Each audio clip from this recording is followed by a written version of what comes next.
MMA has played a critical role in how I think about marketing, how I think about my marketing organization, and how I think about growth. We have worked with many of the leading providers in the world, and there is simply no other organization with more comprehensive and rigorous insight to help you grow a brand.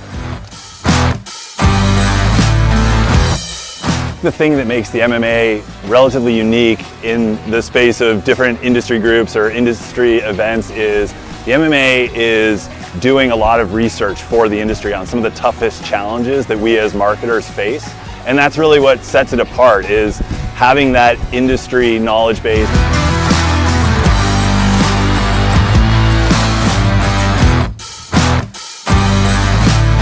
We are all about leveraging science and data and insights to enrich and make our marketers better and better.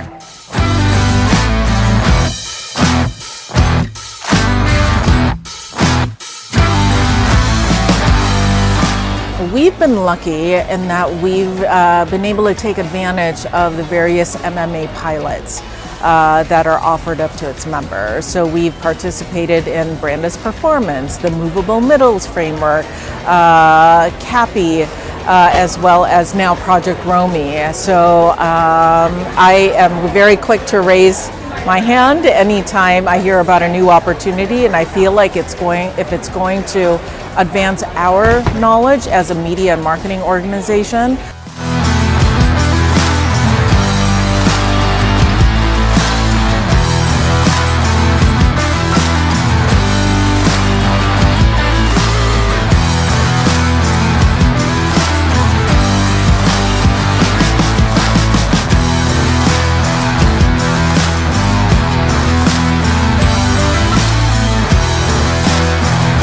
Being a member of the MMA, it just gets you a lot of great exposure to companies that are tackling the biggest problems that we have as marketers today.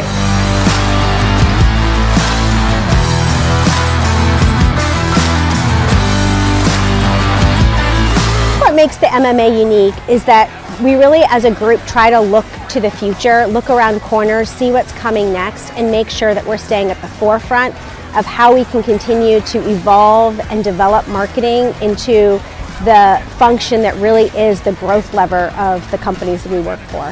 The MMA's focus on the CMO and relevance to the CMO is what really sets them apart. Their focus on what are the topics, the challenges, the opportunities to bring that community together and make sure that they're fueled by insights from other industry leaders so they can go make change happen.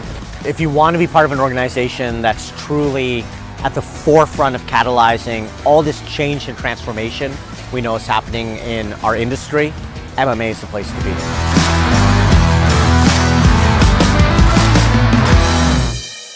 We are ready to go. Welcome everyone. Welcome to the second day of our exciting webinar, which we will roll up our sleeves and we will learn more in depth of how the best cases, how gaming and marketing strategies align together and make a huge difference in front of the CMO, where we really ask for more money from our CMO, but CFO, sorry, but we really leverage it with gaming. So the stage is yours, Glenn. Thank you very much for the second day again, and for Arabella. I'm just muting right now. Hi, everybody. And yeah, thank you. Good to see everybody who's come back. I hope that you had some food for thought as you pondered on yesterday's conversation. It was a lot of information. Of course, remember that we have the report, which has got everything you saw yesterday and much more. So we'll share a link to that at the end, and a couple of other resources along the way. So just a reminder, I'm Glenn, CEO of Sea Monster, and for 15 years we've been talking about the power of games. So today, Bella and I are a resource to you. We've put together a framework, but we've left plenty of time for conversation. You can do so either in the chat or however you wish to call out.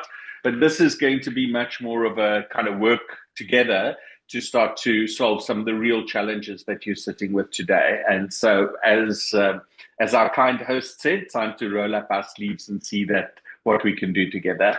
So, yeah, it's going to get some tools and share some of the case studies that we've seen. So, Bella, anything else from your side before we get going? No, I think we can dive straight in. Thanks, Glenn. Perfect. Thank you. Next slide. So just to kind of remind you of the context, you know, and it's super easy to put up a slide like this. I think yesterday the data was so absolutely clear. But what we're always interested in is this long trend. What's this looking like? And some of us are old enough to have actually lived through each of these eras. And remember, these things don't replace one another. They build on one another. So it's not like you can easily stop doing print or even TV and radio. There is a place for them in the modern marketing mix. And although we're not experts on those areas, we continue to believe that there is a very powerful role for them. Of course, when brands needed to start to be part of the conversation, everyone was freaking out. And how am I going to show up on social media, Facebook initially, and then all the others that came after them? And slowly, brands needed to figure out how to kind of integrate themselves into the conversation. The age of influencers was born, and now there's no brand, I guess, out there that doesn't at least have some sort of social media platform. What we've seen with both of these eras, I guess, is that the costs have gone up, the attribution is questionable, perhaps, maybe, you know, there are models, but it's how do we know what's working? And then what happens, of course, is this immersive social context it comes up. And it's been building all along. The data from yesterday shows that very clearly. And now we're not just inserting ourselves into somebody else's conversation, but we are actively shaping that conversation together. You'll recall yesterday we spoke about this powerful idea about voluntary engagement. In other words, people will want to spend time with us as brands, and that means that we've got this additional responsibility to value their time and give them something of value. And so, yeah, just as a quick recap, the history of the world in 15 seconds and 3 slides, but I think you get the point, and we're happy to get going on it. Next slide. Before we get into the meat of what we wanted to chat with you about today, I wanted to call out this case study. You know, if you think about legacy businesses, print news must be 2 of the hardest businesses to reinvent. And some of you will have worked in those industries, and you've seen the decline and the challenges around news-led businesses, particularly, I guess, in this day and age. And then this phenomena of Wordle. And yesterday, a few of you mentioned that you do play games like this, and maybe you even subscribe to the New York Times to get your daily fix, to keep your streaks growing, to get the power of the data that they share back with you when you do that. But it's also incredibly obvious, isn't it? Because for the longest time, there's always been crossword puzzles and things like that in newspapers and in magazines. And yet for 50 years, news publications were thinking, how do we reinvent ourselves? How do we drive subscriptions? And the answer, it seems, was right in front of them all the time. So Bella can give us the actual data on this thing, but I think I'm correct in saying is that the game subscription side of the New York Times has been the single biggest driver of net new subscriptions over the last couple of years. So people are literally paying, and they're almost getting the news for free. Which we think is just such an example, because sometimes we do sit with big, wicked marketing challenges in our business. We sit with what we think is kind of boring stuff. Why would anyone ever want to engage with my business? You know, it's not perhaps the sexiest thing in the world. Well, the answer is if the New York Times can do it, anybody can do it. And that's something we feel very strongly about. If you truly understand what's important to your audience, you can give them something of value. You can use gaming to solve big strategic issues in your business. Bella, did I say that about right? Did I get my data about right? Yeah, I think that's great. And yeah, just really to showcase again, to echo what you've said, the reason why we've seen these legacy brands invest in games is really as a key channel to bring people into their ecosystem, those that were already sort of staunch supporters, and also new customers that maybe didn't consider them, bring them in and actually retain them and introduce them to the brand in a different way. LinkedIn, for example, invested quite heavily in games, and they're building out their gaming strategy at the moment. I don't know how many of you engage in the LinkedIn games, but they are highly addictive, and they also have this really remarkable social capacity to them, which encourages people to share on the platform, chat to their connections about play as a way to start that sort of initial bit of socialization, which is just a really amazing evolution in these legacy businesses. So with that as the sort of background, I'll shift into the sort of key contents of what we're going to be chatting about today, which are 6 different routes into gaming. This is a framework that we like to use because it's an interesting way to showcase the different types and different sort of depths that different brands and organizations and yourselves can think about when tapping into gaming, whether you're tapping into just the audience, whether you're tapping into a title, or whether you're actually creating a game as part of your marketing mix and letting a game embody who you are as a brand. So there's a number of different types, and we're going to go through all of them with some examples that showcase the real creativity that different brands have showcased when activating in these different ways. We've also decided to choose a number of examples that showcase the variety of industries as well that have looked to gaming as a way to activate and to do something different. Because I think a lot of people do think maybe games are for the sexy brands, as Glenn was saying. But there's a lot of not so sexy brands that are also doing really remarkable things in gaming. So we hope that this is inspirational spark some creative ideas, and we'd love to answer any questions along the way. So we're going to start off with the first route, which is dynamic in-game advertising. There was a question yesterday about the programmatic aspect of engaging in games, and this is really a very pragmatic programmatic approach to doing that. So what in-game advertising looks like in this sense is intrinsic ads, where you have billboards or posters that sort of arrive in the gaming world to showcase a brand that you might be representing. Much like we do in the physical world, you can sort of mirror that in a virtual world. You can also have interstitial ads, which are a bit different because they actually interrupt the gameplay, and after a certain period of play, an ad will come up, you will wait for it to be over, or you'll love it and you'll either engage or you'll skip it, similar to what we see on things like YouTube and other types of entertainment formats. There are also audio ads where different brands have actually invested in sort of jingles that play whilst people are engaging with a specific title, and there's rewarded videos. So what this looks like in practice, to give some sort of visual examples, is that this has been a really well-tested type of advertising endeavor for the last sort of 2 decades. And in 2012, Wiz Khalifa is one example. He activated into an Xbox title to promote an upcoming event that he had. So this is a sort of less interruptive way of engaging with your audience, because you're tapping into a title that is very attractive to a certain demographic, and you can reach them in a very sort of direct way without interrupting them. That's the intrinsic ads route within dynamic in-game advertising. And here are also examples of the interstitial way of ads, where you get this sort of big, bold, punchy screen that comes up. We are not the biggest fan of it, but a lot of brands have chosen to go this route because it is a way to reach a lot of audiences, but we're very user-centered, and it can be a very sort of abrasive way to reach your audience.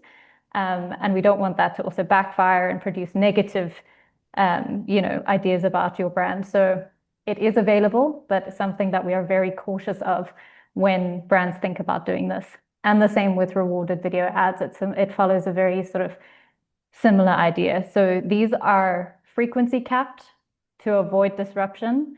And it really is important to strike that delicate balance in this space in terms of making them short, clearly disclosed, easy to dismiss where relevant, so that you're not actually taking too much time away from the play experience. Ben, another thing that you can do, go back one sec. Another thing that you can do is, let's expand the definition of what we mean by ad, because it doesn't necessarily mean a traditional ad where you really are shouting for that attention, as you would on TV or social media. You can actually take a lot of the content that you might have already created over the years that, you put onto TikTok or whatever it is, and you really hope that somebody would spend more than a fraction of a second engaging it. Again, the point is it valuable to the customer? So the more that you could maybe drop something in about your brand positioning, your purpose, or something of use to the customer. So also think about this as a way to reimagine what those calls to action. You don't need to shout loudly. You have somebody's attention.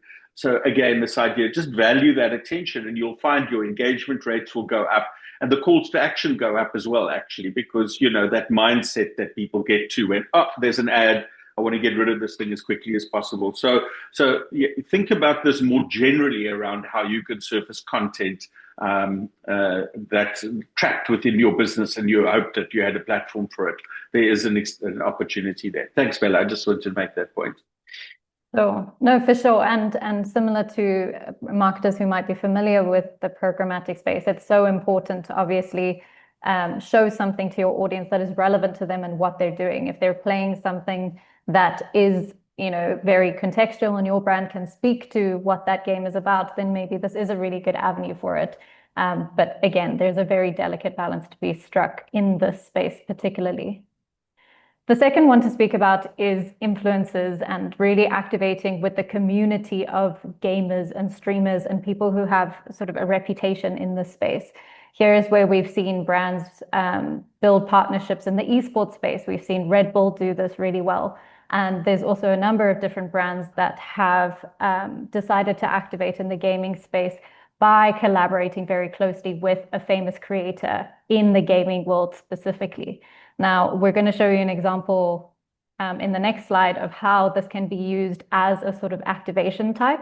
But I also want to raise that this relationship with influencers and gamers is also a really strong route to build discoverability, not just for your brand and awareness of your brand and maybe your product, but also if you are doing something else in the gaming space, being able to build that network of influencers and communities to promote it is a really effective way to build that credibility, to get that sort of community adoption, because the voices in this space are very beloved and very trusted. So one really exciting and creative example of, I think, a brand doing this really well is a couple of years ago, Wendy's decided to activate in Fortnite. Now, Fortnite is a huge gaming virtual world that is most popular with males between aged 18 to 24. And it has a really popular sort of Twitch community and a very active community of players. Fortnite introduced a new video game mode, which was called Food Fight. And within that, Wendy's, the brand, saw an opportunity to insert themselves into that conversation and do something different to really drive awareness of the brand, build brand credibility, build brand love amongst that fandom. And they managed to do that at huge scale. So Wendy's is all about fresh food, not about frozen beef. And in the Fortnite experience, there were all these freezers. So Wendy's decided to create a character that embodied them as the brand. And instead of play the game as it should be played and, shoot other players and all the rest of it to try, build up the leaderboard, they decided to go after these freezers and make a statement. And they got these streamers to live stream the experience on Twitch for over 9 hours. And over that period, organically, players took notice. They decided to join in and they built this movement around really Wendy's standing for fresh food. And the results of this are incredible. They got 1.5 million minutes of content watched, and they got 119% increase in mentions of Wendy's across social platforms. It really blew up. A lot of people engaged with the brand across Twitter, across Discord. So that sort of cross-media plan was really key for this activation. And yeah, they really wanted to do something different and get that brand recognition, and they absolutely achieved that through this campaign. So yeah, really cool to see that Wendy's did that. I think just before we get on to loyalty, you'll know by now that authenticity is key. I mean, just as in everything else that you're doing, whether it's working with paid influencers and all the challenges that come with that, and how they, quickly lose their fan base if they don't speak their truth. That's back to that evolution, those eras. It is in a way also the rise of authenticity, because what you're doing is you're giving your audience more power, effectively. So you get the point that there's more power that is being distributed between the brand and the audience. And gamers can be extremely unforgiving. There's a lot of chat that goes on, a lot of stuff which we again can talk to you about, because brands do need to know about that, around making sure that they protect. But the key thing, the simple thing, is authenticity. Can you speak to this? Do you speak to it with authority? Do you speak to it in a voice that resonates with the audience? Again, it's like 101 stuff, but it applies here particularly because if you do something that is off-brand, or you try and insert yourself into a community where they don't understand what you're doing there, unfortunately, they are going to tell you. And so, again, don't just chuck your budget or your campaigns. This is where the real creativity comes in, is figuring out the things that you stand for as a brand, and people will expect to hear from you. And then the opposite is also true. They're actually really forgiving. We've had the most incredible experiences over the years where we've got community people jumping in. We even had we had a bug in one of the Roblox games we built. We're going to share it with you later. And there was something broken. We had like a 12-year-old mailing in and saying, listen, the game was broken here. I just fixed it for you. Just check it before you upload the code. I'm like, sweet, thank you. So your community can actually work really well for you as well. Thanks, Glenn. And I think absolutely the point about authenticity is so key. And I think it's relevant across all these different routes. So if you can marry the authenticity of what your brand stands for and match that to a creative activation that is linked to a game that is relevant to your audience, all those puzzle pieces have to be there, and they all have to fit together in order to achieve the results that we want to see. And I think that's also true in this sense when we're talking about loyalty and rewards. So we spoke quite a bit about this yesterday, where we can bring game mechanics into loyalty programs to make them more engaging, to introduce progress and rewards so that the status of engagement feels like play, and it feels really meaningful to be a part of that ecosystem, and it feels like what you do really matters. So this is where we're seeing people introduce things like challenges and quests and streaks and leaderboards and achievement badges into what is a reward system that then becomes loyalty because of that entrenched behavior that it creates. So in this space, we can look to increase, aspects like active members and frequency. You can get repeat engagement, and you can also see things like reward redemption and uplift when you're thinking from a KPI perspective. And that's exactly what Vitality has achieved. I feel like this will always just be such an example that we bring up because it's a homegrown success story of really what this looks like in practice, and the results are remarkable. Vitality has turned what is ostensibly, an insurance offering into a way of life for so many different people. And what they've done is that they've been able to get 46% more active days per month from engaged members compared to non-participants. People have really changed their behavior because of the way that they've engaged with this loyalty program, which is just an incredible feat. And yeah, Vitality has done an amazing year. And for 3 years in a row, it's also been voted the #1 loyalty program that, economically active South Africans cannot live without. So for South Africa, in terms of looking at what's possible, I think Vitality is a really incredible example.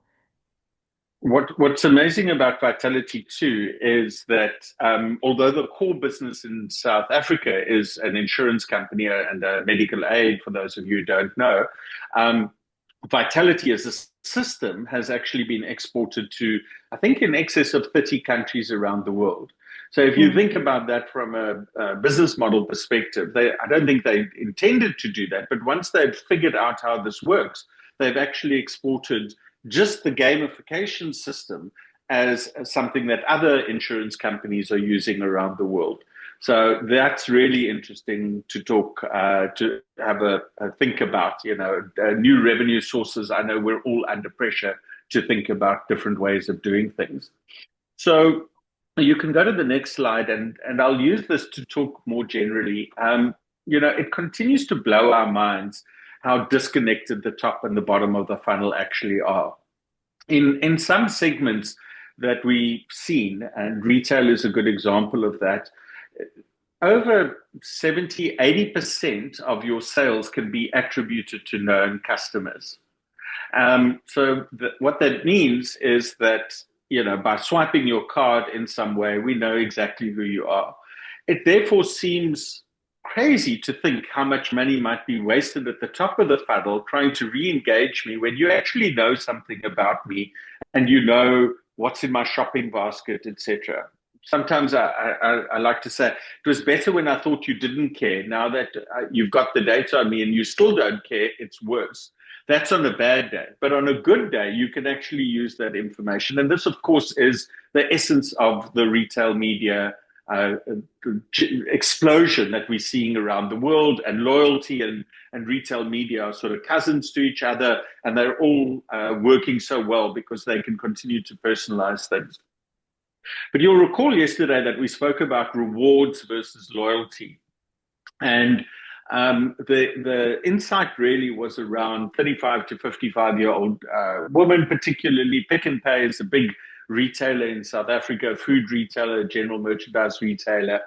And they've got the Smart Shopper program, which is one of the most well-established and has been running for a couple of decades now.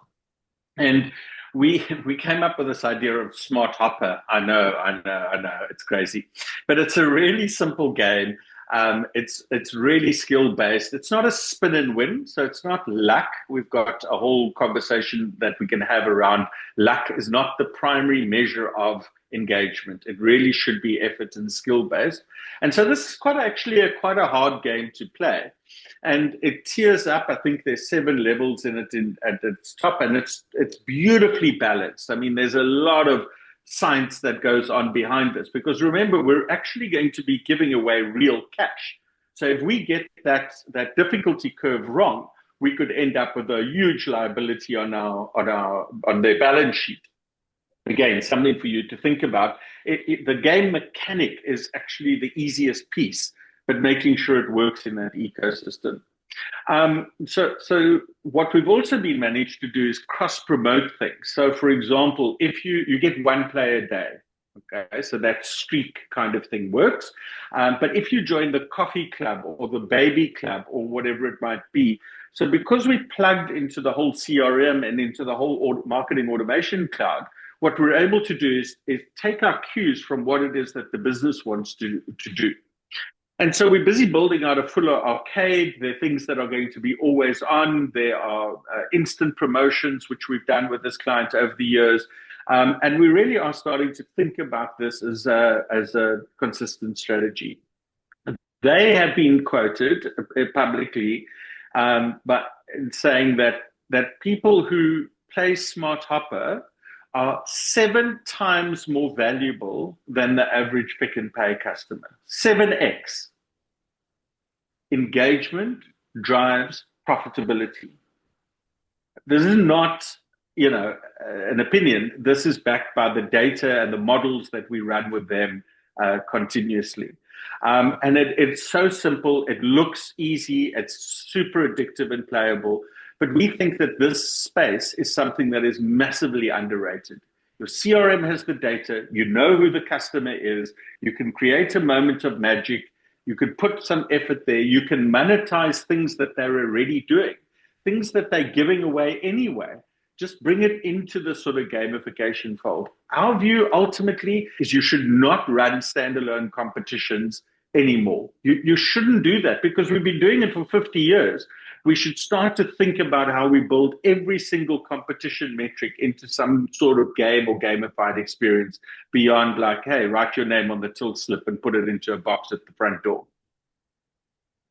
So I don't know if anybody wants to talk more about loyalty, about this category, because now we're really starting to get into the thick of the kinds of things. Has anyone got any questions? Is anyone here from the loyalty industry? If not, your new best friends definitely are head of loyalty, head of data, head of CRM. Those are definitely people in your organization or potential customers who for you will be speaking their language when you go and see them about how games can be used. And honestly, I'm going to say a sweeping statement, they need help with the creative piece. Because again, if you think about those mails and those WhatsApps and SMSs, often they're very utilitarian. You know, they're like, hey, click here to buy this. They're not exactly brand building opportunities. And I think we can bring the smarts from the top of the funnel to make the bottom of the funnel a more meaningful brand driven experience. All right, so if nobody wants to ask, that's cool. We can go to the next one.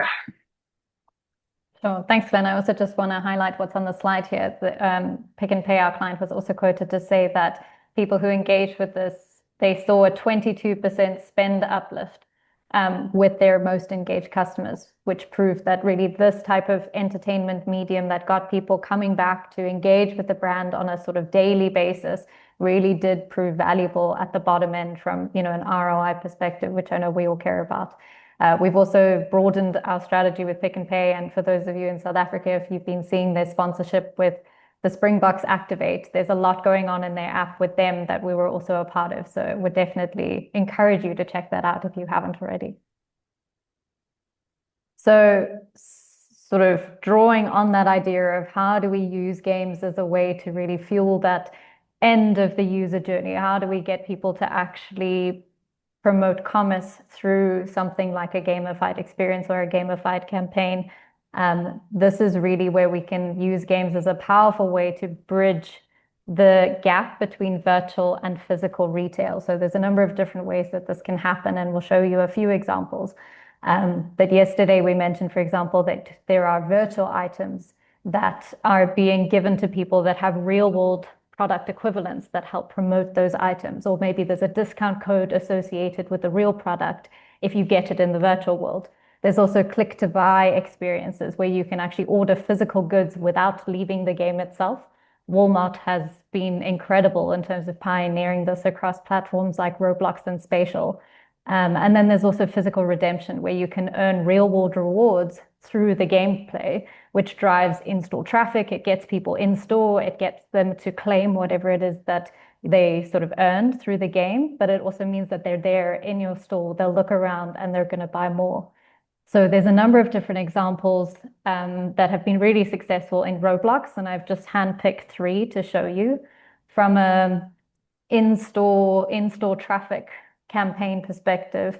The example on the left is where Superdrug, which is an American, they sell beauty products and things like that. They created a pop-up experience that if you played and you got to the end and you achieved well and you put in effort in that experience, they gave you a voucher to claim a free shower gel in store.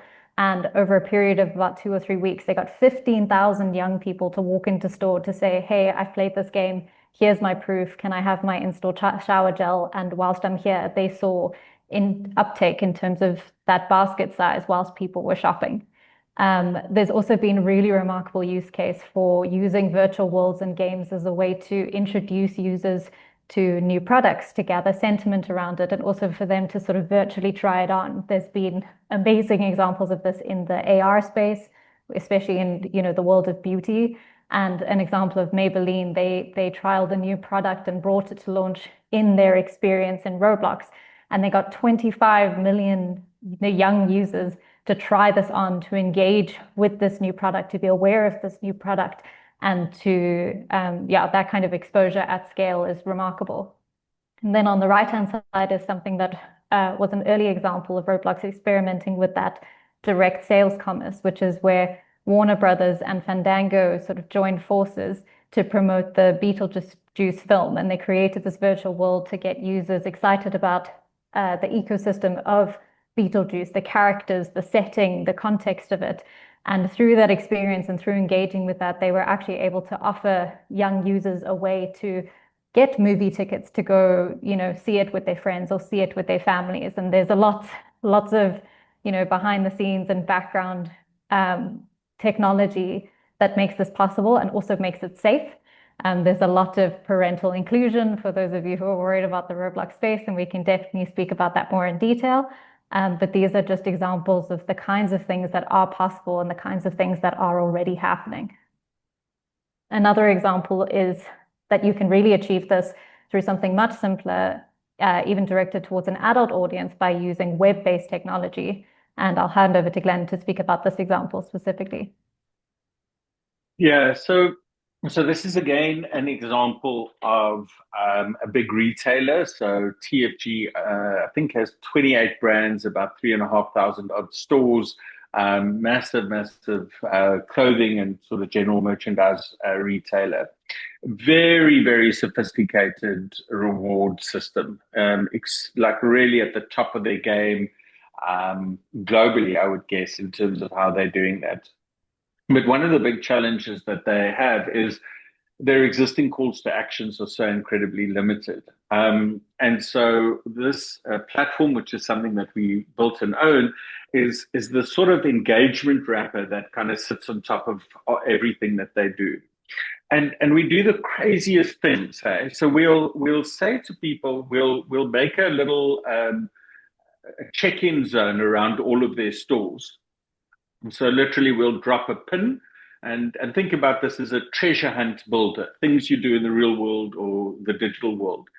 And so we'll drop pins and we'll literally encourage customers to watch something, do something, go and stand outside one of their stores and check in. And all the while we're rewarding them with sort of coins. It's not cash. There's always a loose relationship that you need to create between sort of engagement and the actual money. Again, think intrinsics and extrinsics. For every game or a lot of games that you've played have always got XP or life or some other currency, and you need to make sure that you if you want to build out the long game, you must have an extra currency there and create that. We've had tens of thousands of people, maybe even more than that, who literally will take the trouble to take out their phone and say, listen, I'm standing in front of one of TFG stores and boom, I'd like to earn my 20 coins for a check-in. But think about what's happening here. Think about that attribution model. So we might have grabbed this customer out of social media or from some sort of call to action from their rewards engine. We're engaging them repeatedly, typically 3 to 4 sessions. Again, no remarketing. The customer's coming back because they want to. And in total, they typically hang around for about 8 minutes. 24 minutes of average engagement time. Think about the messaging that you could land there. And then we get to ask them to go and do something in the real world if they want to. But we can then prove there's a link between the digital and the real world. Again, super obvious. A lot of people say they do this. A lot of people have got very sophisticated models that do this. But it's actually much simpler if you just ask the customer to tell you what they want to do. And now we can start to attribute all the way through from that original call to action to checking in at a store and then going and actually redeeming a voucher if that's what they choose to do. So again, we think about fuel retail. That's exploding. It's on everyone's mind because of the crisis in the Middle East. Of course, people have got, and the big fuel retailers have sophisticated reward schemes. I don't know what it's like in your country, but certainly in the markets we're active in. And yet they still don't know how many people went into the forecourt, and of those people, how many went into the retail and how many people bought. But look at that number right at the end. we've got an over 75% voucher redemption rate on average. And I mentioned yesterday, in some campaigns, we get over 95% voucher redemption rates. So those should be startling to you if you know what the typical average for these things are. And the reason is that, again, Bella put in the work, she made the effort, she invested 24 minutes of her time, and then she's actually chosen to be rewarded by a voucher. And then she goes in and she actually redeems that. I think that's just amazing psychology that comes from investing time and valuing people's time as we go. So this is a space we feel very strongly about. It's something we could talk to you guys about at great length. Bella? Thanks. We're going to move into route 5 and 6, which is really where Sea Monster operates on the greatest level. So this is where we have the most experience and the most advice to give. And yeah, this is really our sort of bread and butter. We play quite a significant role in that loyalty space and the sort of commerce space. And it's a space that we're exploring more and more with clients that are interested in it. But this is really the spaces that I'm most interested. So if I get dorky and excited, that is why. So in the brand integration space, what this is we're talking about activating inside an existing game title or an existing world for a limited time period. And this is a really creative way that you can show your brand up in a way that is authentic and deliver it to a gaming audience in a way that was never possible before in so many different of these game titles. So this introduces a much lower barrier to entry than creating a whole designated world of your own. And there's also so many, learning cycles that can happen from scratch. So we often tell people that if they're thinking of going route 6, which we'll speak about now, sometimes it's almost a good idea to start with a brand integration before doing it yourself. So there's a lot of sort of test and learn benefits that comes from this. So what we mean by this is either introducing your brand through in-game items, and there's a lot of gaming platforms where you can introduce avatar, skins or accessories or this and that, again, to make people aware of your brand and to really represent it in their virtual identity in the worlds in which they inhabit. There are also pop-up experiences, which are these temporary zones that are really popular. And then there are, sort of mini games and quests that can also be introduced within existing game titles and game loops. That can be a really successful way to sort of bring your brand to the attention of these gamers. In this space, it's really important because ostensibly you're borrowing someone else's environment. So finding the right fit in terms of the audience and ensuring that brand safety and adjacency is assessed upfront is really critical. But from this, there's huge results which I'll show you, but you can get amazing results from visits to the experience and time engaged with your brand that is so much more valuable than just an impression of what your brand is, which is sometimes what you get on social media. There's also huge participation rates that you can track and also earn sharing in terms of clips and screenshots and UGC posts. There's a lot of content that comes out of a lot of these as well. So the first example that I'll show is Versace. There are a lot of really luxury brands that have invested in the gaming space, and this is just one of them. They also did an activation in Fortnite. There have also been other brands that have invested in other virtual worlds. I've mentioned Fortnite twice now and Roblox, but Minecraft is also a space that brands have activated in. Lacoste have done something in Minecraft, and so has Crocs. So there's a lot of different avenues and a lot of different ways to activate depending on which audience you're trying to get in front of and really what the message is that you're trying to say through your experience. So in this one for Fortnite was Versace was releasing a new product. They wanted the audience to be aware of it, really build that sense of aspiration towards the brand and about this product. So they brought it in as an accessible piece of merchandise that you could claim in the game, that you could wear, that you could carry around. And it also had a bit of a sort of challenger hunt built in as a game layer. And through this, they were able to get over 1 million users to claim the sneaker. 500,000 of them were unique to actually play the experience. And 29 million total minutes played. So again, that sort of quality engagement with your brand that you get through gaming is I think what this example speaks to. Moving on to a completely different type of brand and a very different industry, Greenpeace also looked towards gaming to bring their message to the world. And they activated in Grand Theft Auto, which was just such an incredible idea, because for those of you who know the Grand Theft Auto space, it's a very rough and tumble, Wild West sort of gaming landscape. And what they did is that they created a climate crisis in the game. They took the normal sort of streets of the game and they sunk it underwater, and they made the climate crisis playable, and they made it real. They basically supercharged, the trajectory of what we're on, worst case scenario, and they actually got players to live it and experience it, to really make what they're trying to do as a brand clear, bring awareness to the issue and bring awareness to the crisis, so that people would not only just be aware of it, but learn about it, donate to the cause, sign petitions. And this is really what the call to action of this campaign was. Through this, they managed to get 450 hours of streaming content just in the first week, because it was so shocking. It was so well executed. Over 8 million minutes watched and a 340% increase in petition signatures. So this is a brand and an organization obviously trying to do real good in the world. And they took to the world of gaming to really activate this campaign. And it saw really incredible results.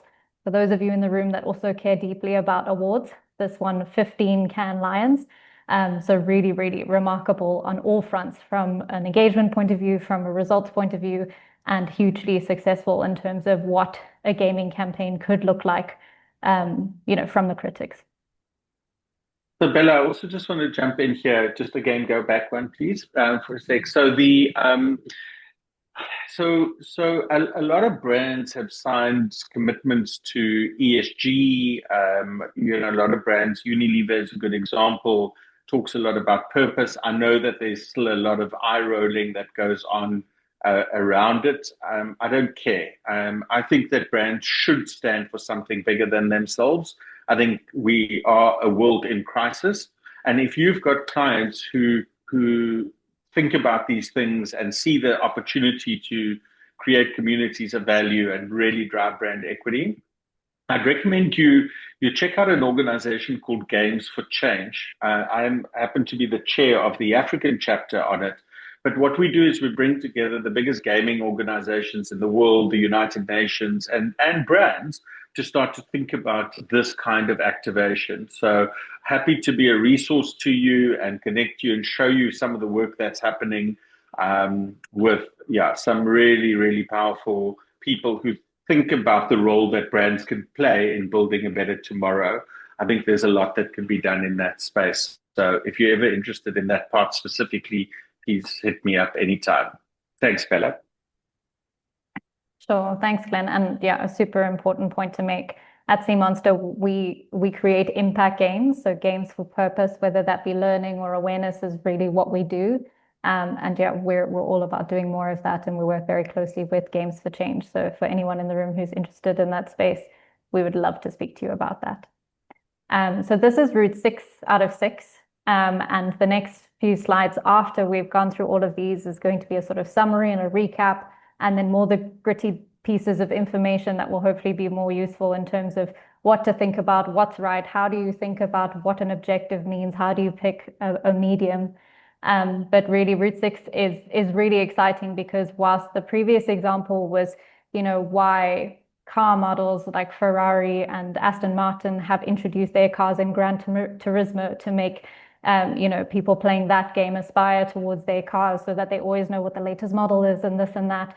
For a brand-owned experience, you really get autonomy over where your brand shows up, how it shows up, and you create a community of value as well, which is so crucial in the age I think we're living in. So in this space, there is a lot of opportunity to activate in gaming worlds like a Fortnite, like a Roblox, and create these long-term environments that you own and you control, and you monitor that community and you build that dialogue and that relationship with a fandom that you're creating. You can also create advert games. They sit in this category. And there's also virtual stores that you can make sort of more permanent that are also sort of in this category. The thing to mention here is that discovery is something that is really crucial here, and it is not guaranteed. We speak about it in the next few slides, but a distribution plan and the help of paid and earned media to make these a success is absolutely critical. And it also requires some sort of long-term thinking. This isn't just a once-off, short-timed experience that some of the other ones can be. Often these are an investment. They require sort of live ops thinking as well about community management, updates, what does that mean and what does that look like? So also want to make you aware of that as we go into the examples. So this is one example that was done in 2011. So a very early example of a sort of B2B gamification strategy, which connected with a technical audience. So Siemens decided to make their company, the way that it works, the systems, the role of a plant manager, they decided to make that playable, and they brought that to their internal audience and to the public as a way to incentivize people to know about the company, learn about what they do, and as a tool for recruitment as well. And it was incredibly successful. They got very high quality individuals engaged from professionals that they were wanting to reach. They saw 14 minutes per session average visit, which is a really high engagement time for something like this. They saw participation across over 11,000 different companies, and they saw 600 universities reached. And yeah, it was a really early example of, what's possible in this space. Since then, I'm putting this example directly afterwards because in the world of recruitment and gaming, IKEA did something really amazing 2 years ago, where they decided to open up an IKEA in Roblox. And for people aged 18 plus, they offered an opportunity for you to actually work in that space. And they would pay you, and it got this incredible PR buzz around it. And what they were trying to do is really introduce the idea that IKEA is a really cool place to work for young people, because they were seeing a real drop in terms of people applying to work at IKEA. So through this campaign, they saw 178,000 people apply to submit for the virtual roles, which I think is more people that submitted for idols that year or something. So really, really remarkable. And what that translated into is also a 50% increase in real world job applications to IKEA, which is what they wanted to see. So again, a really creative idea, an effective execution, and all built around what it is that they were trying to achieve. And yeah, this experience still exists now, and more kids are playing it, engaging with IKEA, and it's seen millions of visits, and they're using it now to activate different types of campaigns with different objectives, which is a really wonderful way to think about this property that they've built and how they can use it across the business. And so we've got 10 minutes to go. Yeah. So we've got 10 minutes to go. So I'm going to go through this one pretty quickly, but this is one that we built for a bank in South Africa.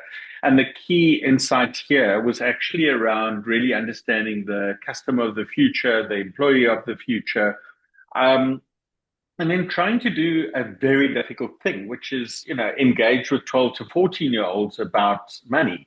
It's not hard to engage with them, obviously. They love to talk about money. There's real science about that, by the way, around that age group and their relationship with cash, but I don't need to tell any parent that. They already know. And so we created Chow Town. It's slang in South Africa for food. And basically, this game has now been always on for about 2 years. I think, we've hit 1.6 million unique viewers, unique plays, which is just insane. And it's geo-locked, so it's only available to people in South Africa. The kinds of things that really got us excited was, those positive ratings. These kids can be brutal, and when you've got 81% of them loving the game, that just is real testament to the fact that it's fun, engaging.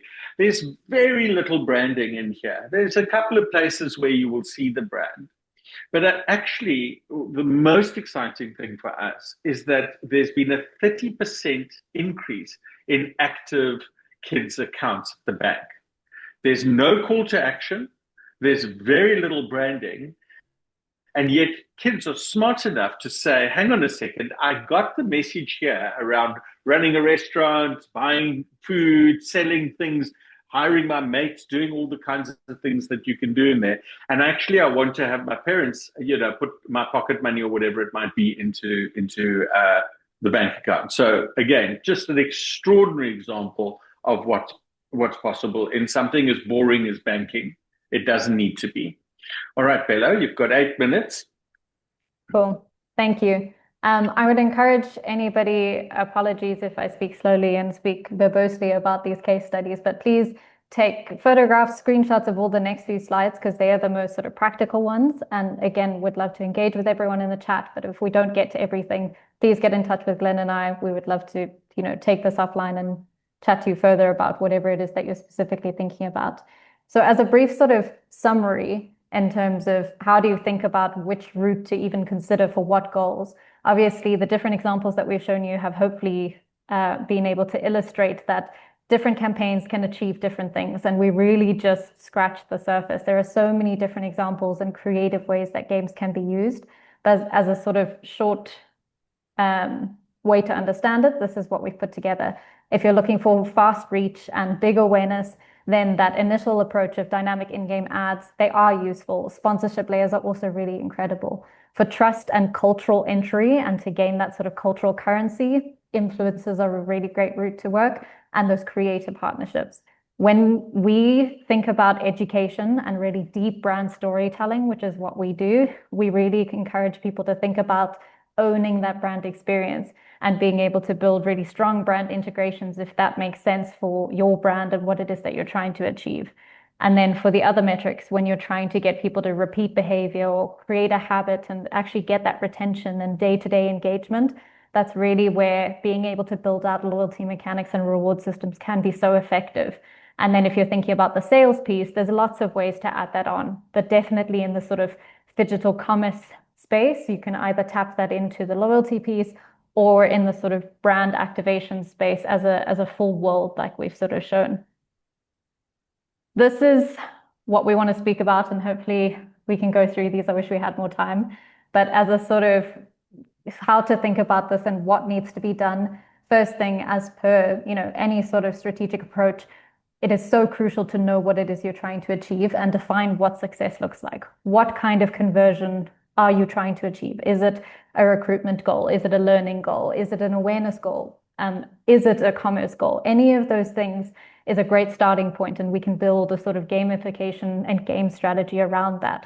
From there, you can think about the technical route and the platform and then how to distribute it.